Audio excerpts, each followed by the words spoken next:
Magandang araw po sa inyong lahat, Luzon, Visayas, Mindanao, pati na rin po sa mga kababayan nating mga OFW. Welcome po sa panibagong reaction video dito sa Makapili TV. So ito, pag-usapan lang po natin itong mga mga kaanak daw ng mga nasawi nung panahon ng war on drugs si Pangulong Duterte. So gusto nila na mapanagot daw si Pangulong Duterte, pero wala naman silang planong magsampa ng kaso. So ang tanong, paano nyo pananagutin ang isang tao kung wala namang gustong magsampa ng reklamo? So, totoo yung sinasabi ni Senator Bato de la Rosa na itong mga tumutulong di umano sa mga biktima daw ng EJK, propaganda lang. Propaganda lang para sirain ang imahe ni Pangulong Duterte, sirain yung magandang epekto ng war on drugs. Kasi kung talagang itong mga sinasabi natin mga advocates ng human rights at mga kamag-anak ng mga nasawi, talagang gustong makakuha ng hustisya, umpisa pa lang, nag-file na sila ng kaso. Pero kung iisipin nyo, ilang taon na ang nakalipas, 3 taon na pong wala sa pwesto si Pangulong Duterte, wala pa rin pong nakasampang kaso. Ilang beses na po naghamon si Pangulong Duterte na magsampa ng kaso at haharapin niya, pero bakit until now, wala pa rin pong isinasampang kaso laban sa kanya? So yan po yung malaking question. Kaya nga dito sa balitang ito, parang mapapaisip ka na lang na ano ba talaga yung purpose? Ano ba yung gustong mangyari nitong mga kaanak at mga nag-a-advocate di umano ng human rights? Bakit ganun yung nagiging sitwasyon o yung sistema nila? So, yan po yung pag-uusapan natin ngayon. Kaya kung hindi ka pa nakasubscribe sa Makapili TV, baka pwede naman pong pakipindot po muna yung subscribe button at the same time, palike na rin po ng video. Wala naman pong bayad yan. Kaya pindot na. So ito, panoorin po natin 'tong balitang 'to kung bakit gusto nilang panagutin si Pangulong Duterte. Gustong mapanagot ng mga kaanak ng biktima ng extrajudicial killing si dating Pangulong Rodrigo Duterte. Sa kabila niyan, posible raw matagalan pa bago maglabas ng arrest warrant ang ICC. Nasa frontline ng balitang yan si Ria Fernandez. Mataimtim na nagtirik ng kandila si Janelle Galion sa puntod ng kanyang asawa sa dambana ng paghilom sa La Loma Cemetery. Kabilang ang kanyang asawa sa mga biktima ng extrajudicial killings o EJK sa war on drugs noong administrasyong Duterte. 7 taon na ang lumipas. Gustuhin man daw niyang umasang makakamit ang hustisya, pinapagpapasa Diyos na lang daw ni Janelle ang lahat.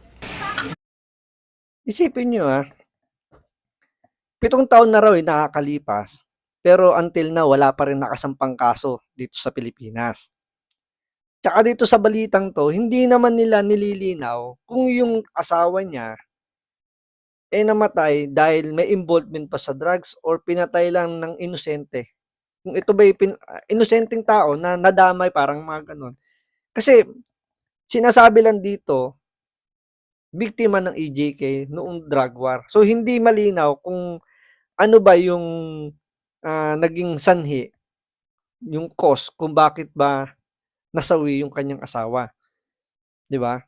Kasi ganito lang 'yan It's a matter of choice 'yan, hindi naman is a matter of chance yung pagkamatay niya 'Di ba alam naman nila na once na ikaw naging na-involve, meron kang kinalaman sa illegal drugs, malaki yung posibilidad na diyan ka mamamatay. Kumbaga parang 'di ba parang sabi nga sa pelikula 'pag nabuhay ka sa baril ka rin daw mamamatay.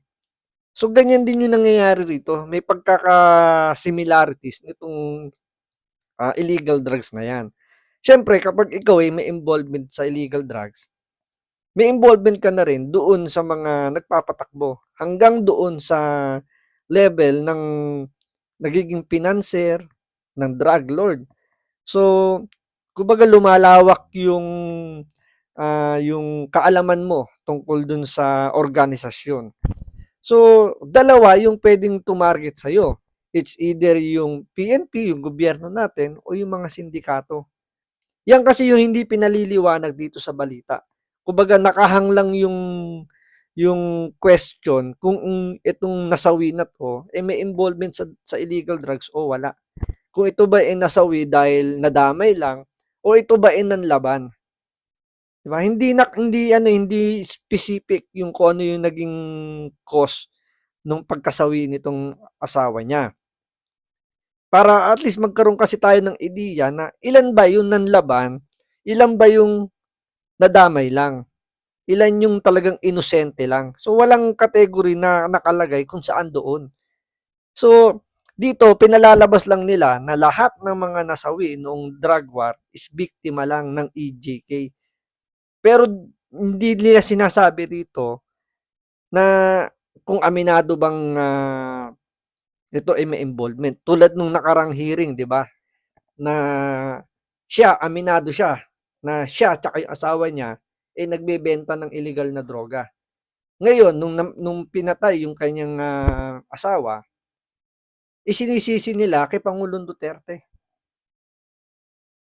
Na which is parang napaka-unfair na doon mo kaagad isisisi. Pero meron kayong koneksyon dun sa nagbebenta ng illegal. Na alam nyo naman na once na kayo ay na-involve dyan, talagang may posibilidad na ikaw ay masawi. Diba? Tulad dito, isa pa to. Parang ganun din to. I-assume lang natin na baka sakali, baka siguro, na yung asawa niya ay may involvement din sa illegal na drugs. Kaya ito ay itinumba. Pero isinisisi nila kay Pangulong Duterte. Ngayon, dahil sinisisi nila kay Pangulong Duterte, 7 taon na yung nakakalipas, until now, wala pa rin silang naisasampang kaso kay Pangulong Duterte. So, paano makakakuha ng hustisya? Ang sabi niya, ipapasa Diyos na lang. So, kumbaga, ano pang reason na, na humingi ka ng hustisya kung wala ka namang gagawing paraan para makuha yung hustisya.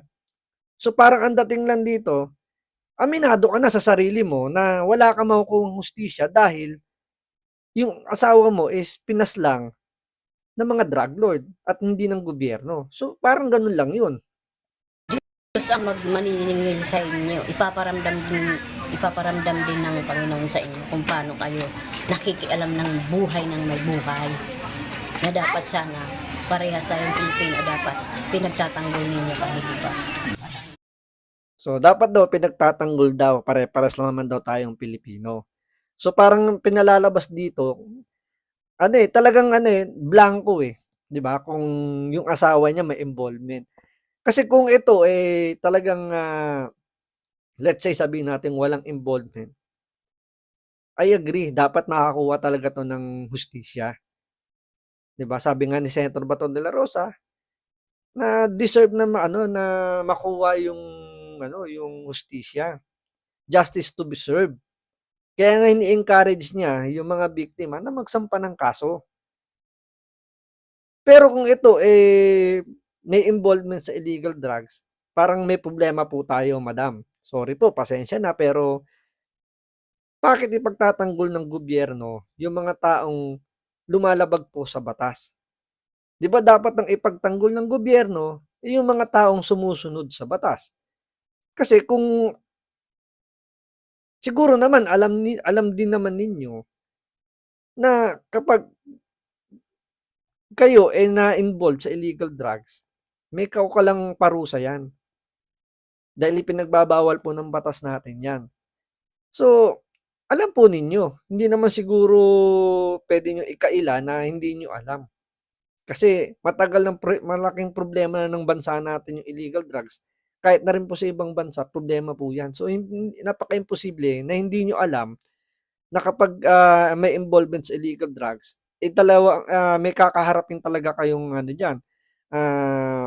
Dalawa lang yung pupuntahan ninyo. It's either yung tumarget sa inyo, yung sindikato, or yung gobyerno dahil hinahabol kayo dahil mali yung ginawa ninyo. Siyempre sa sindikato, kaya kayo target niyan dahil baka bigla kayong kumanta, ilaglag nyo sila. So yun yung yung pinaka downside kapag kayo ay na-involve niya sa illegal na drugs. So dalawa po yun tumatarget sa inyo. So hindi nyo na lang alam diyan. Siyempre ituturo nila mga pulis. Dahil lang kinukuhanan nila pulis, palalabasin lang nila, pulis din yung tumatarget sa kanila. Pero hindi nila nakikita yung mga pulis na kinukuha na nila is under na yun ng mga drug lord. So, sindikato na yan. Kaya siyempre, imbis na yung mga pulis yung itumba ng drug lord, siyempre, magtutumba sila yung mga nasa baba para protektahan yung mga nasa taas. Pero dito, pinalalabas nila, si Duterte ang may kasalanan kung bakit nasawi yung asawa nila. Di ba? Napaka-unfair naman para isisi nila sa Pangulo na ang pinoprotektahan yung mga inosente. Napaka-unfair naman yung ganun. Dismayado rin si Janelle na sa huling pagdinig ng Senado tungkol sa drug war kung saan may mga inamin ng dating Pangulo. Ipagdusahan din niya kasi hindi naman susunod ang pulis kung hindi rin dahil sa kanya. Kung hindi rin niya pinag-uutos para sa akin, halos parehas naman sila. Para kay Bayan Muna Chairman Nery Colmenares, mabigat ang mga naging pag-amin ni Duterte, partikular tungkol sa utos niya sa mga pulis na udyukin ng mga sospek na manlaban. Kaya parang pinagkanulo niya pa ang mga pulis niya. Ang ginawa lang ni Duterte, ginamit niya ngayon ang sarili niya as co-conspirator doon sa mga individual na kaso ng mga pulis dahil he takes full responsibility. Tulad yan, ito, isa sa mga nagpo-propaganda lang to. Ito yung yung literal na ginagamit lang yung issue. Ginagamit lang yung mga kababayan nating nasawi na may involvement sa illegal drugs nung panahon ng war on drugs ni Pangulong Duterte. Kasi ito sinasabi nila, tinutulungan nila yung mga maliliit nating kababayan na nasawi daw di umano diyan sa EJK na yan. Pero tanungin mo, nakapagsampa na ba kayo ng kaso dun sa mga pulis para makakuha kayo ng hustisya?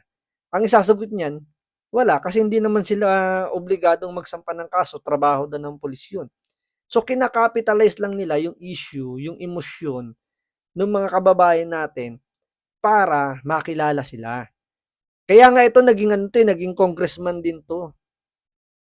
Pero natanggal din sa pagiging congressman nung tumakbong sumunod na termino niya kasi kumbaga nakita na yung kulay ng hasang nila eh. Kaya hindi na nanalo. Kaya ngayon ito na naman, nag-iingay na naman, nagpo-propaganda na naman sila, sinasakyan na naman yung issue na keso tinutulungan daw nila yung mga biktima. Pero pagtanungin mo yan, nakapagsampa na ho ba kayo ng kaso? Hindi pa rin. Pero sinasabi niya rito na malakas na yung naging ebidensya dun sa mga pag-amin daw di umano ni Pangulong Duterte na inuudyukan daw niya yung mga pulis na inuudyukan ng mga inutusan niya yung mga pulis na udyukan yung mga kriminal na lumaban para tapos na kagad yung kwentuhan. Sinasabi niya malakas daw. Pero until now, wala pa rin sila sinasampang kaso. Saan sila tumatakbo? Sa ICC. Pero ano ba ang number 1 requirements ng ICC? Yan kasi yung magandang tanong dyan eh. Ato, wala naman tayong alam tungkol sa ICC. Pero for sure, may mga requirements na kailangan munang isubmit para makapag-start yung ICC. Para po sa akin lang, ano ko lang to, opinion ko lang po. Ang ICC pumapasok yan kapag sinabi nilang or sinabi nung nag-request na hindi na gumagana ang ating justice system. So, yun muna yung kailangan nilang patunayan na para i-consider ng ICC na kunin yung kaso. So, kailangan patunayan muna nito mga petitioner na wala ng justice system sa Pilipinas. Considering nga itong si Colmenares, abogado po ito. So, kung para sa kanya, wala na yung justice system ng Pilipinas, so kailangan nilang patunayan. So, di ba unfair naman para sa Supreme Court natin na sabihin hindi gumagana yung justice system ng Pilipinas. So, di ba napaka-hipokrito ng mga to? Sana, wala nang abogado, wala nang kumukuha ng abogasya dito sa Pilipinas. Kasi para saan pa? Wala naman pala yung justice system dito sa Pilipinas. So, lahat na lang ng mangyayaring kaso dito, ibigay nyo na ibigay doon sa ICC.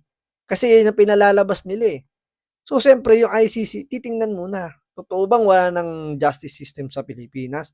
Bakit nakalaya si De Lima? Bakit yung anak ni Boying Rimulya nakalaya din? Di ba? Bakit yung ibang mga kaso, linilitis pa rin? Ibig sabihin gumagana. Yun nga lang hindi gano'n kabilis dahil nga sa sobrang loaded ng, mga korte natin nahihirapan silang, pabilisin yung trial. Kaya nga dito, titingnan muna ng ICC meron ba nakasampang kaso kay Duterte para sabihing hindi gumagana. Eh, kung wala pa raang nakasampang kaso, ibig sabihin wala pang nangyayaring paglilitis, paano mo sasabihing hindi gumagana ang justice system ng Pilipinas? So ah, doon pa lang sa unang requirements na yun para sa'kin, medyo sablay na kaagad. Kaya nga siguro ang ginagawa na lang nitong mga 'to, nila Trillanes, kumbaga dito, pini-pressure na lang yung ICC para kumilos. Pero ang ICC talagang hindi naman interesado dahil nga doon sa unang requirements, medyo hindi na nila mai-provide, hindi na nila mapatunayan. So hindi makakilos. Kaya nga 'di ba kung iisipin mo, sabi nga ni Trillanes, June or July daw maglalabas na ng, arrest warrant yung ICC. Eh, anong araw na ngayon? November na. So ibig sabihin, wala talagang ginagawang investigasyon yung ICC. Kasi may mga statement din sila rito na ngayon pa lang daw ibe-verify, ngayon pa lang magsa-submit ng mga, statement na galing daw sa hearing. Pero 'di ba parang akala ko ba meron na silang nag-draft na arrest warrant nung June or July, tapos ngayon nagsisimula na naman. So dito pala makikita niyo na ang nagsasalita lang yung mga petitioner, pero yung ICC hindi nagsasalita. Kasi mukhang hindi nga sila interesado dahil nga sablay-sablay yung mga ipinapasa nitong mga human rights advocates kuno na, ah, concerned daw di umano dun sa mga biktima pero pansarili lang nila ang kailang iniisip. Tingin ni Colmenares, sa lakas ng mga ebidensya at pag-amin ni Duterte, may matibay ng kaso ang International Criminal Court o ICC laban sa dating Pangulo. I wouldn't be surprised if the ICC will terminate its investigation soon and issue the warrant of arrest against President Duterte, at least siguro before the end of this year. President Duterte will be the first Asian to be tried in the ICC.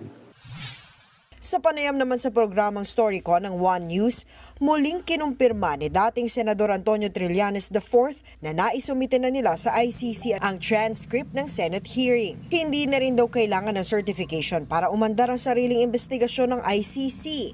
Pero mukhang matatagalan pa raw ang paglalabas ng ICC ng arrest warrant laban kay Duterte dahil daw yan sa mga pahayag ng ilang opisyal ng pamahalaan na hindi sila makikipagtulungan.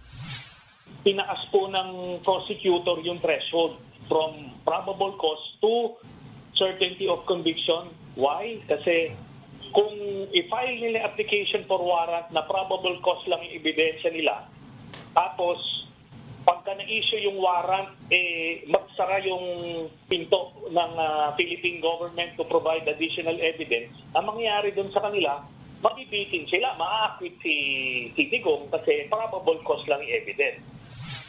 Umaasa naman ang ilang Tingnan niyo, 'di ba? Contradicting yung mga pinagsasabi nila. Iba yung sinasabi ni Trillanes, iba yung sinasabi ni Colmenares. Si Colmenares, sabi niya by the end of this year lalabas na rin yung warrant of arrest.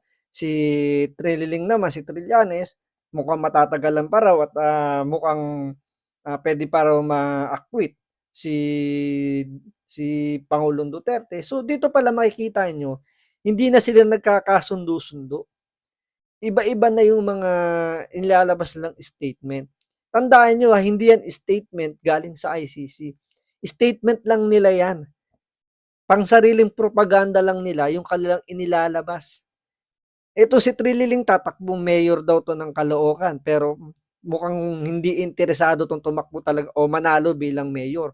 Kumbaga, ito parang smoke screen lang yung ginagawa niya para hindi siya mapansin. Although hindi naman talaga siya pinapansin na ngayon dahil nga sablay-sablay yung mga sinasabi niya. Pero still, kumakahol pa rin to pagdating kay Pangulong Duterte. Si Colmenares naman, ito nagbabalik politika.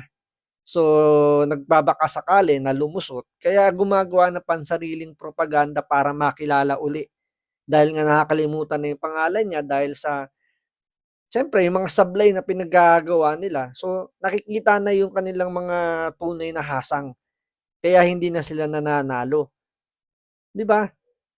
Kung talagang malakas yung kanilang laban, dapat ICC mismo yung naglalabas ng statement. Hindi yung kung sino-sino yung naglalabas ng statement. Parang nangyayari dito, ah, nagse-self-proclaim, spokesperson sila ng ICC. Pero kung titingnan mo yung ICC, parang hindi naman gumagalaw. Gaya nga sinabi ko sa inyo eh, may mga requirements din yan bago sila kumilos, itong ICC. Kung hindi may provide ng mga petitioner, yung mga requirements na yon, baliwala, hindi nila yan susundin. Kasi ang number one requirements ng ICC, kapag ang isang bansa hindi na gumagana yung justice system, saka lang sila papasok. Pero ito ang tanong ito ang tanong.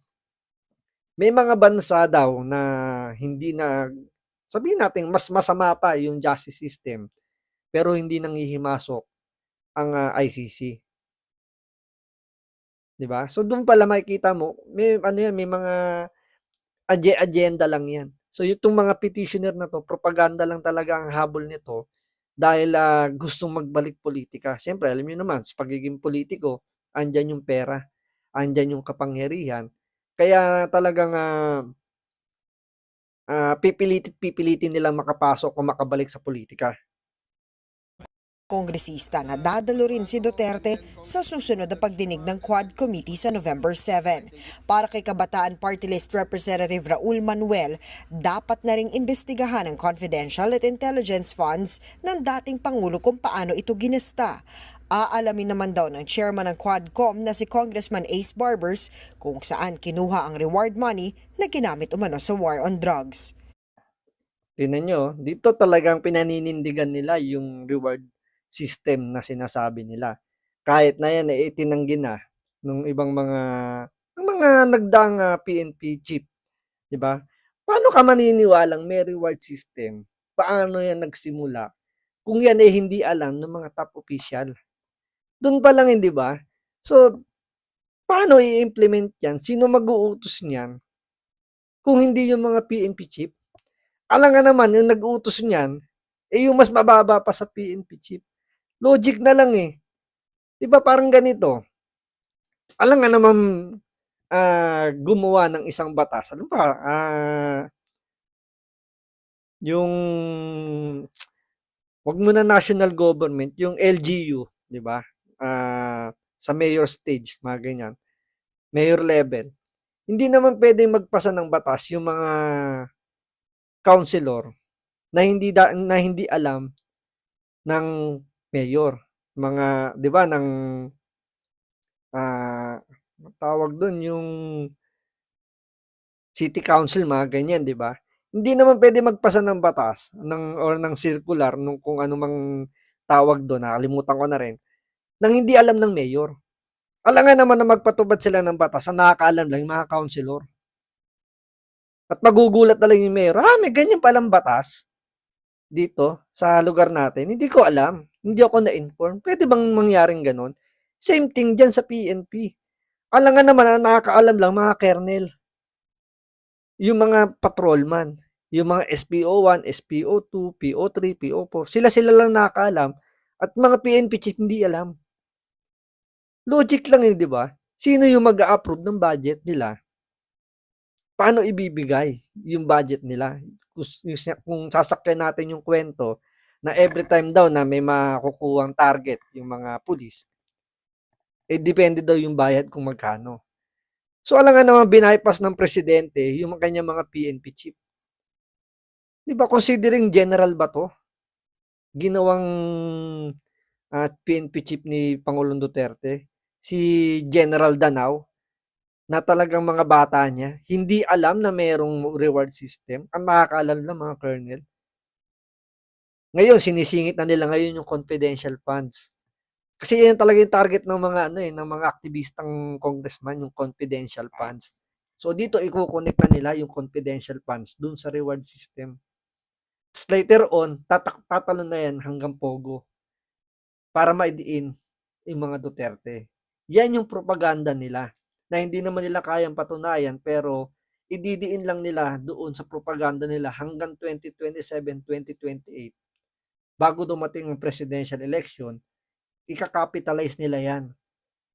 Baka sakaling diyan lumusot, masiraan nila yung mga Duterte, makalusot si Tambaluslos maging presidente natin. So, nasa sa atin 'yan kung, pahihintulutan natin na ang umupo, mga sakim sa kapangyarihan at talagang may masamang agenda sa ating bansa. So, hanggang dito lang po muna. Maraming maraming salamat sa panonood.